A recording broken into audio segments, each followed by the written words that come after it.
Hi, it's Steve Hargadon, and this is, at least in North America, it's the beginning of day 3 of the Global STEMX Conference. Elaine Manton is our first keynote speaker of the day. Elaine, welcome. Thank you very much. Hi, everybody. Thanks so much to the sponsors and supporters of the conference. They don't get anything really back other than this slide, which means they are doing this out of a lot of goodwill. So thanks to HP and ISTE and the others. We really appreciate the support in making this event free. So this is a chance for those of you who are in our live studio audience. It is still early morning in the United States. Elaine, you must be noon, mid-afternoon? Noon time, yeah. We're at noon here. So you can click on the star icon to the left of the map and then click on the map. Let us know where you're participating from. You can also put a note in the chat. Thanks, Carlin. I think I got the same link. I appreciate your searching that out. And because we started a couple of minutes late, I'm going to move forward from this slide, but just put a note in the chat as to where you're participating from. Oh, you're not seeing this slide, are you? No, I am now. Yeah, wait, here's our sponsor slide. Oh, yeah, that's the one. Here's our world slide, and to the left of the map, the star icon, click on it twice, and then click on the map. We'll give you 30 seconds there. Here we are. New Zealand, UK. Hey, we may not be many, but we're well represented geographically. We really are.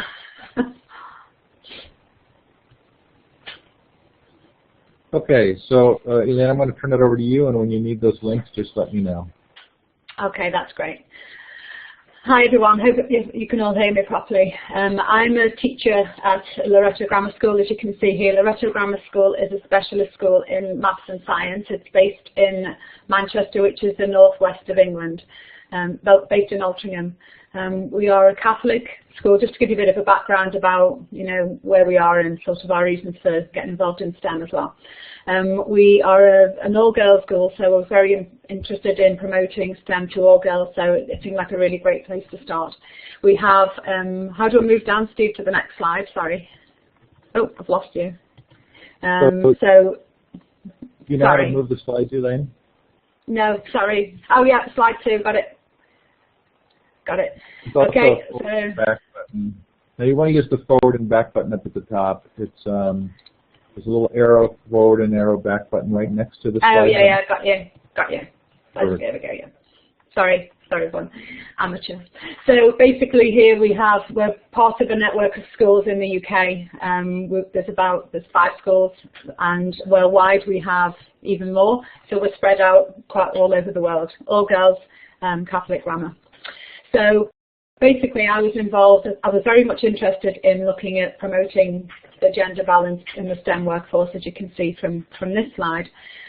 The STEM projects are so important because we're not generating enough scientists, we're not creating enough engineers, we're not, basically in our school, a lot of the students are interested, if they're great at maths and science, in becoming doctors, maybe lawyers, and they don't really look at anything else besides in STEM. For one of them in one of my classes recently said, Miss, do engineers just build bridges? Is that all they do? And I thought, right, we need to do something to promote what was going out there, what's been around.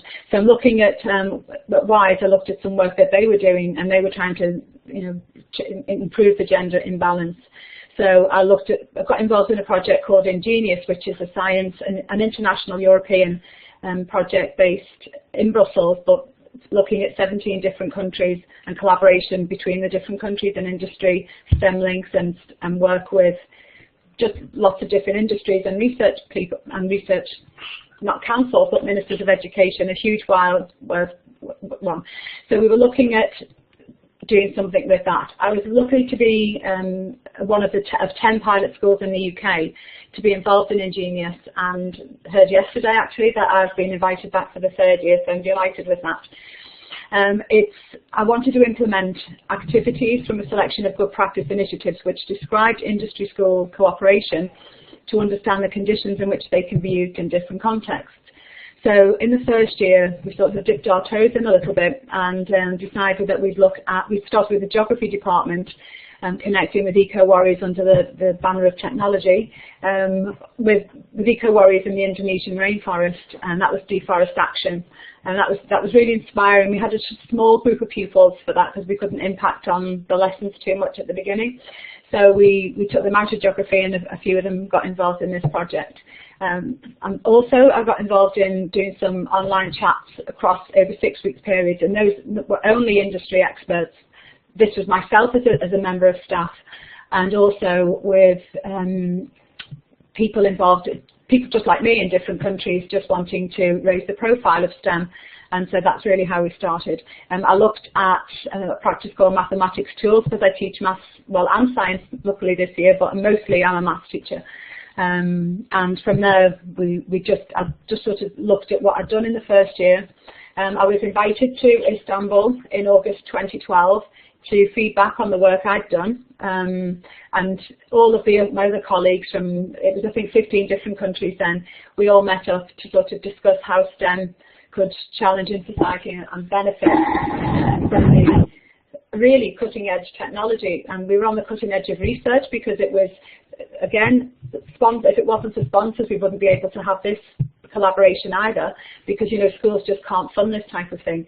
So we talked a lot about how we could improve the uptake of science and technology within our own schools, and the collaboration, you know, whether you were sat at lunch or whether you were sat at conferences, it had a huge impact on me. So after the conference in Istanbul, I reflected on my first year, and I'd invited other departments in school to trial the practices with me. And I really did feel we were on the cutting edge of industry, ministry, school collaboration. In the first year, it was really myself involved in the project, and the impact on my own students was fabulous. They were really, you know, engaged in the sort of work we were doing. But I felt there was a much wider audience. There was a lot more we could do, even within school. So we decided we'd set up a STEM club and a STEM working party. Well, I started that up at the end of the first year, having come back from Istanbul and having spent time with my inGenious colleagues. And so basically this was our poster to promote STEM within school. And we had a vertical group really. We had the year 13s helping all the way down into year 7. And we looked at binary numbers, because to me as a mathematician, that's something we really don't study. I don't know about you other guys, but we don't really look at binary within our curriculum. And that was a great opportunity for us within STEM to do that. We had a paper aviation competition, upside down water, and we built jelly towels, all the fun things that you don't get a chance to do in your science lessons. And we then got involved in one of the practices from inGenious, which was an electronic dice activity. Again, because the girls in the school, they don't really do a lot of programming, and which is something we are trying to address, again, from working on this project. And we looked at doing some soldering and doing some electronic dice, and that was great fun. The problem then was because it became so popular that we went from having sort of a couple, 20, up to 20, and then we ended up having to have 2 labs, because we ended up having over 45 people involved in the project, which was wonderful, and you know, that was great for the students to get involved in. Within Team Tech that year, within Loreto that year, the second year, I got involved in the inGenious project again. I was lucky to be picked for the second year, and then through lots of collaborations between Team Tech, which was a UK competition, which I'll talk about in a few minutes, that basically then talked to us about giving me a chance to talk within the UK to other UK students and other UK teachers. And also then we worked with Enrich, because Enrich is a site that anyone can reach. You know, it's Enrich Maths. If you search it on your Google, it has now a STEM link, and it has lots and lots of ideas. So that I went to a STEM Enrich, a Teacher Inspiration Day at Cambridge University. They had 3, and I was allowed to go to one of them. And that was quite useful, again, to work cross departments and to work on the collaboration. So from this, we were just starting to get further into school, get more pupils involved, and get more departments involved, and it was becoming really positive. this was my sixth form students. This was part of the STEM club doing the Chemistry's All About You initiative, where they spoke to industry representatives from the European Petroleum Association, and they were also involved in a conversation in a webinar, really, rather than a conversation, with people from, I think, 25 different countries and sort of different age students, and asking about role models in the industry. Because again, when you're in your classroom, it's fine, you can spread your knowledge. I've got really highly motivated girls, but making it real, making it realistic to an everyday job was really something I was really wanting to push, and to get it outside of the classroom, which was hopefully what the talk would talk about. It was basically, I was trying to let them see outside the boundaries of the classroom walls, and to see what was out there in terms of careers. So we were making it a bit, and this is the Enrich site I was talking about before. It's a mathematics one, but it's got some wonderful, I was looking yesterday at work on epidemiology on it, which was really interesting. But again, you get lots of resources from there, so that was the link for that one. Maggie Philbin really inspired me. She was in the UK years ago when I was sort of the students I'm teaching their age. She was on a program which was called Tomorrow's World, and Tomorrow's World was about science and technology and for the future. I mean, that's where I really heard the first mobile phone. So I mean, we're talking quite a long time ago now. She is actually a really inspiring role model within the UK for promoting STEM. And she won an award through WISE, which is the one I talked about before, for her outreach category and for her wider community. And she was presented with that, with her Royal Connections there. Again, she talks about, you know, the imbalance, the gender imbalance for getting women, particularly girls particularly, to take up careers once they've gone past post-16. So it was really fitted in with all the work I wanted to do. A little bit about her there. She was talking about, you know, empowering girls to make them, you know, our engineers of the future. I'll leave that up so you can have a little read of that. And she talked very much about the importance of role models, so that, you know, they could see how women could do the jobs like this. Again, I mean, they're intelligent girls, but seeing outside the classroom, seeing far ahead, they just don't have time in school to do that. So we really wanted to promote that.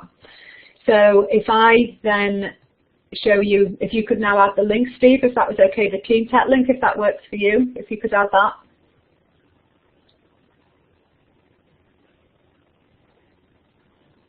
Is he there? Okay, here we go. I'm going to put the link in the web tour. I'm also going to put it in the chat. If for some reason it doesn't work in the web tour, just click on it in the chat, and we'll come back when the video is over.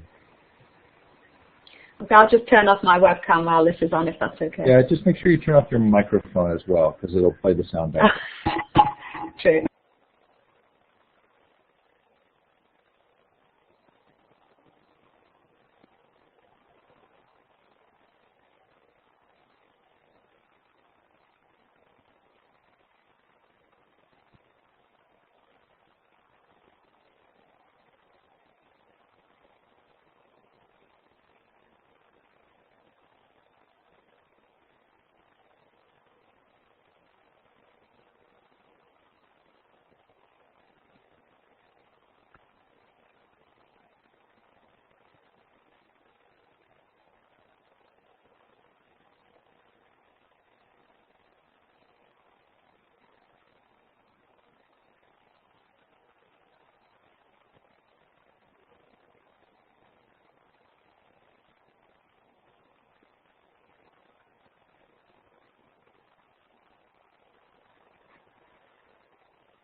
Okay, so that was a little bit about the competition.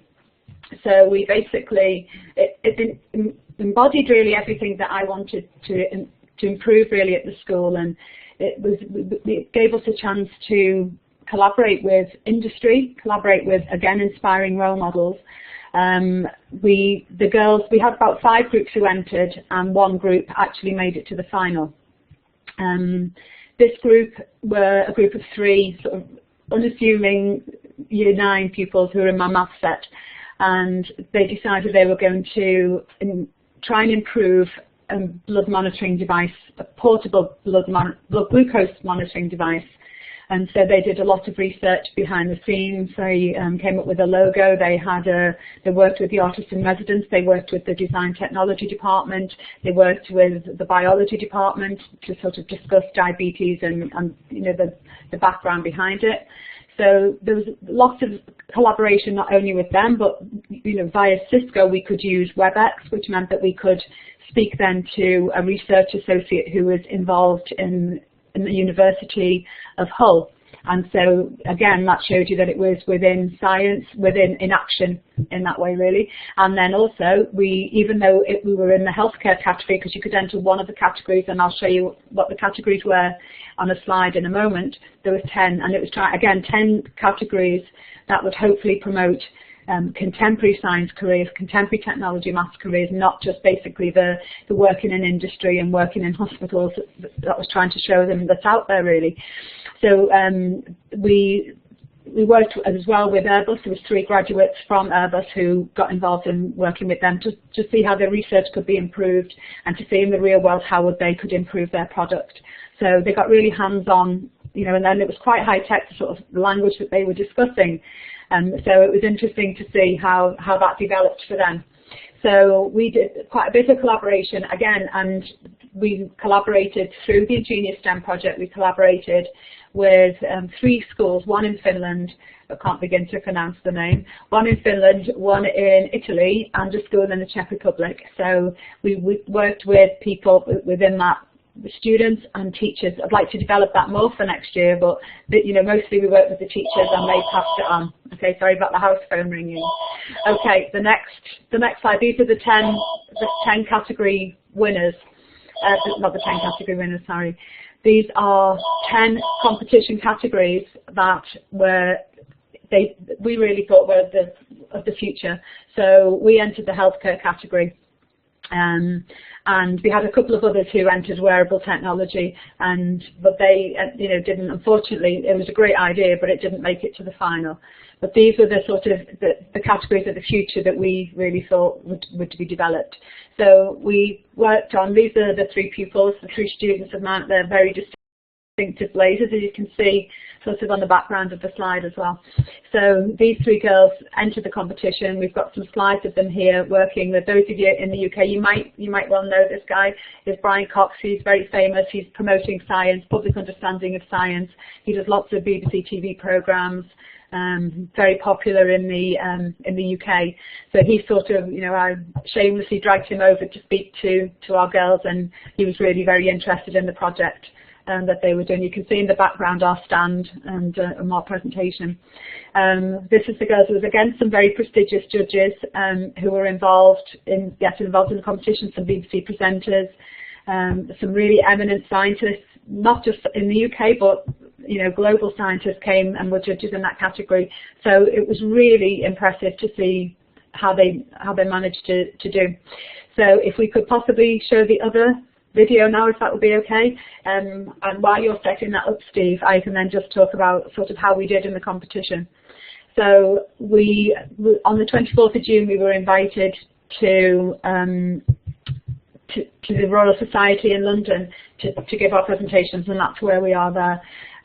You can see there in the background, again, the collaborations and the work with them. It's really important that we thank people for the work they've done on that, because without them this wouldn't have been possible. So what we managed to do was we actually won the International Collaboration Award for the competition, which was wonderful because, you know, we'd worked with 3 schools. We actually won the healthcare category, and then we actually were the overall winners, which we didn't expect at all. So this is me with Maggie Philbin here, and this is, if possible, Steve, if we could show this video now, if that's at all possible. Okay, so I'm going to show this next video. It has an advertisement in front of it. So what's going to happen is I'll put the page up. I'll also put the link in the chat. When you click on that, or if you see it in the web tour, you're going to have to click play. There will be an advertisement, and then the video will play.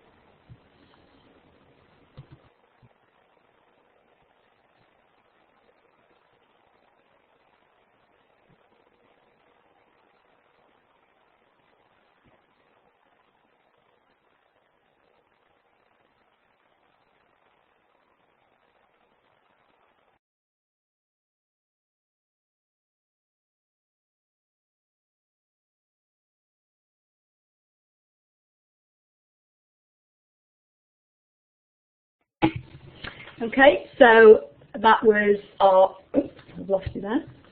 So that was our day of glory.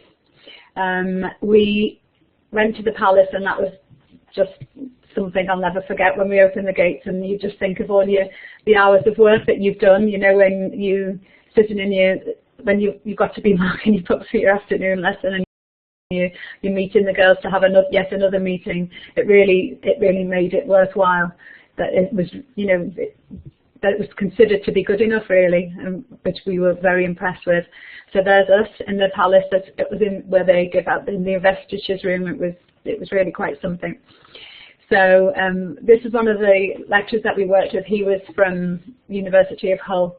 So with the collaboration that we had with him, he gave so much feedback to us, really, that helped us so much. So again, it was nice to know, because really I just felt like I was, as a teacher, I was just a facilitator within this, really, that the ideas were all belonging to the girls. It was all their work, it was all their ideas, and for them and for the girls in school, it was just that, you know, one little idea, one little thought they have can actually just grow way beyond the classroom, taking you outside and getting it really listened to, and that people in industry are actually working with those girls now to try and make this project into something. Just hope they remember me when they make their first millions. But again, it is about, we're there to develop their ideas, we're there to help their ideas, and it's their intellectual property at the end of the day. And they were really inspiring, that anyone they spoke to, and even one of the girls, Sophie, just spoke to the BBC presenter, Rory Cullen-Jones, saying, you know, well, how much of this are you broadcasting? Because, you know, they haven't signed a non-disclosure agreement. So they were really clued into what they were talking about. And it was lovely to see. And from the guys from Airbus, it was a fantastic project, as you said. And again, things like these platforms that we're on now, and with the sponsorship from the companies, it allows us to actually take it further than the classroom, and to actually make it not just European, but a global success, really, which is wonderful to have. So following the success of June, I was invited back to Barcelona, and that was August 2013. It seems like a long time ago. And we worked. I was keynote speaker in that conference, which was sort of where it all began a year ago, really, where the inspiration and the collaboration all began in the workshops and the academies that we have within inGenious. It was just inspiring. So a year from that, from me thinking I wanted to take it more outside the classroom, I'm keynote speaker at this conference. It was all a bit crazy, really, but nice crazy. And so that was us there, and that was these are the colleagues I worked with. These are my inGenious colleagues from 22 different countries now. It's growing, you know, so much. But again, that means that what I was and what my pupils have learned is that, you know, one small idea, one small problem that you have, again, you can work with other people, you can work collaboratively, and it's, you know, and with the power of the internet, the power of, you know, 21st century technology, you know, these small ideas become reality, and that's, you know, mind-blowing, really, isn't it? And that these pupils are being prepared now for careers that might not even exist at the moment, and already the types of jobs in these contemporary science STEM careers that are available now are way bigger than when I was choosing my sort of degree study. So it's just huge, isn't it? And then after the work I've done on in the STEM project, through one of the links, I did a student voice. So again, your STEM project, it's good practice, isn't it? Not just STEM good practice, but good teaching practice. And we sort of worked to do some project work on developing a student voice within school. And so that's ongoing now. What next? Huge. Well, I've been invited back for the third year at inGenious. And as I say, I got that invitation yesterday, so absolutely delighted to carry on the European and the international collaboration, now global collaboration, hopefully with some guys who are on here, and the inspiration I've been getting from the global conference and looking at the presentations, and hopefully I'll be able to look at some of the recordings and really take it from there. But I would like to continue with collaborations, make even stronger links with industry, hopefully built on the success, because we did win a little bit of prize money.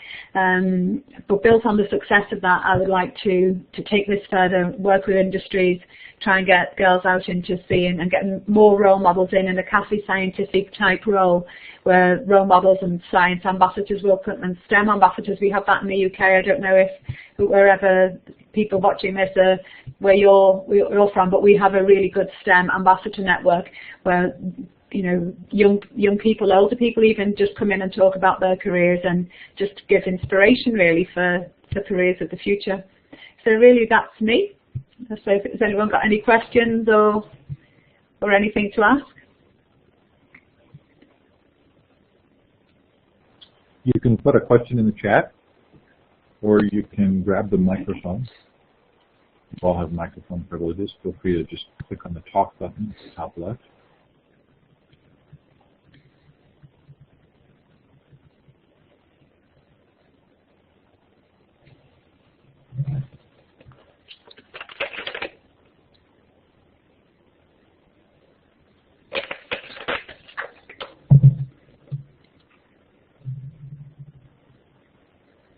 Do you want to wrap up? Are we done? Yeah, I'm good. I'm good, thank you. Is that okay for you? Absolutely. Thank you so much. Thank you.